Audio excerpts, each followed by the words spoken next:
the bottom of your refrigerator doors are misaligned and protruding outward, first closely inspect the difference between the doors.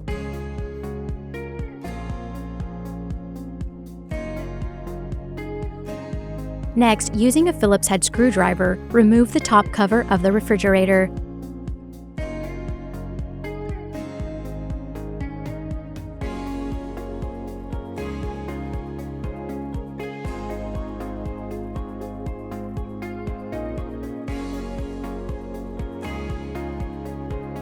Before making adjustments, be sure to loosen the hinged clamp.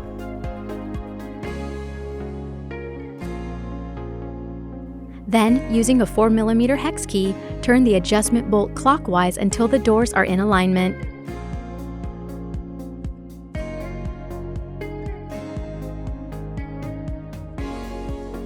Finally, if you turn the adjustment bolt counterclockwise, the left door retracts.